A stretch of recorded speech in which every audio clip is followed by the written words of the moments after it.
महिला आरक्षण जनगणना परिसीमन के बाद ही संभव।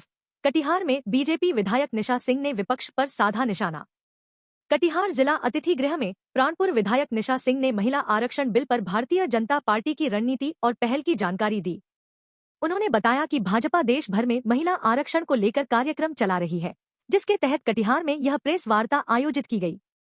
विधायक निशा सिंह ने इस दौरान विपक्ष, विशेषकर कांग्रेस पर निशाना साधा। उन्होंने कहा कि जब महिला आरक्षण बिल संसद में पेश किया गया था, तब सभी दलों को एकजुट होकर इसका समर्थन करना चाहिए था। हालांकि कांग्रेस और अन्य विपक्षी दलों ने इसमें आपत्ति जताई और क्रॉस वोटिंग की। निशा सिंह ने स्पष्ट किया कि यह बिल आवश्यक प्रक्रियाओं के पूरा होने के बाद निश्चित रूप से लागू किया जाएगा। उन्होंने विपक्ष पर परिसीमन को मुद्दा बनाकर भ्रम फैलाने का आरोप लगाया। उन्होंने बताया कि संविधान के अनुसार किसी भी महत्वपूर्ण विधेयक को लागू करने से पहले जनगणना और परिसीमन जैसी आवश्यक प्रक्रियाएं पूरी करना अनिवार्य है। उन्होंने जोर देकर कहा कि देश की बढ़ती जनसंख्या को देखते हुए परिसीमन बेहद जरूरी है। इससे यह स्पष्ट हो सकेगा कि किन क्षेत्रों में महिलाओं के लिए सीटें आरक्षित की जानी चाहिए। निशा सिंह ने भरोसा दिलाया कि जनगणना और परिसीमन के बाद ही महिला आरक्षण का सही स्वरूप सामने आएगा और उसी आधार पर इसे लागू किया जाएगा। विधायक ने कहा कि भाजपा महिलाओं को उनका अधिकार दिलाने के लिए पूरी तरह प्रतिबद्ध है। उन्होंने यह भी जोर दिया कि हम लोग अपना हक और अधिकार लेकर ही रहेंगे, इस मुद्दे पर रुकने वाले नहीं हैं। इस अवसर पर भाजपा जिला अध्यक्ष मनोज राय सहित अन्य पदाधिकारी भी उपस्थित थे। आरोप लगा रहे, क्या कहेंगे पूरा? अच्छा, आरोप भाजपा पे कब नहीं लगी है? जब भला भी होना रहता है, उन लोग को इस बात से आपत्ति है कि हम लोग को आरक्षण मिले, महिला बिल को आरक्षण मिले, और अगर जब हम लोग विरोध करते हैं तो इस पे भी भाजपा की चाल है।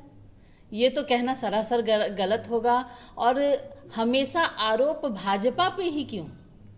खुद उन्हें सोचना चाहिए कि जब ये बिल आया और इसको पास करना चाहिए था सभी सांसदों को मिलके, तो इसमें भी उन लोगों ने वोट नहीं किया, नहीं पास हुआ। पर ऐसा थोड़ी ना कि ये कभी पास नहीं होगा। इसके पीछे परिसीमन का साजिश है, परिसीमन को करने के लिए इस तरह का बात वो बोल रहे हैं, इसको क्या करेंगे? आप लोग खुद जानते होंगे कि संविधान का एक नियम है, जो उस नियम के का अनुच्छेद 81-82 का जो है नियम, उस नियम के अनुसार उसका ये कोई भी बिल पास होने से पहले कुछ चीज़ होना ज़रूरी होता है, जिसमें आपको भी पता होगा कि पहले जनगणना, उसके बाद परिसीमन, उसके बाद आपका ये महिला आरक्षण वाला।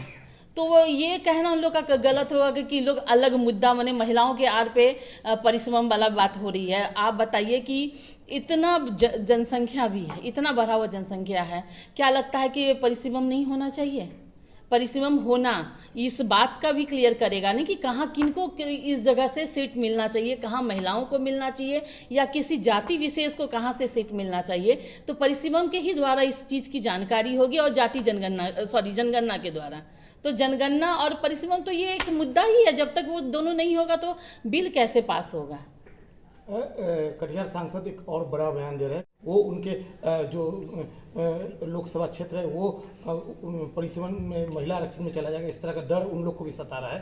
तो नहीं, ऐसा डर होना, अगर किन्हीं को डर है तो ऐसा डर होना चाहिए नहीं चाहिए, क्योंकि आप जो बात मुद्दा विपक्ष बोल रहा है परिसीमन, तो परिसीमन में ही तो माने कि सीट बढ़ेगा तो पुरुषों के लिए जो है, महिलाओं के लिए अलग से व्यवस्था हो जाएगी। उसमें उन लोग को जो डर भी रहे तो उनको डरना नहीं चाहिए। हम लोग किसी का हक मारी करने नहीं आए हैं, अपना हक मांग रहे हैं। भाजपा के सांसद लोग भी डरे हुए हैं, इस तरह का है आप लोग के नॉलेज? नहीं, ऐसा कोई नॉलेज नहीं और कोई डरे हुए नहीं है। ऐसा होता तो वोट नहीं गिरता इतना।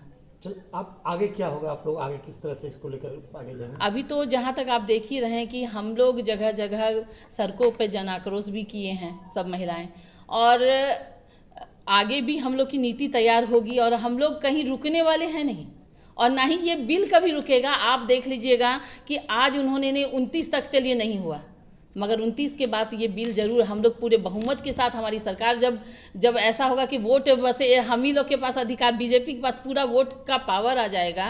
क्योंकि महिलाएं खाली वोट देने के लिए नहीं है, महिलाओं अपना अधिकार भी मांगने के लिए, और हम लोग अपना अधिकार मांग रहे हैं। और उस अधिकार के तहत इस बार आप देखिएगा कि किस तरह का रिजल्ट आता है, और उसके बाद ये बिल पास होगा और हम लोग को जो हमारा हक है वो जरूर मिलेगा।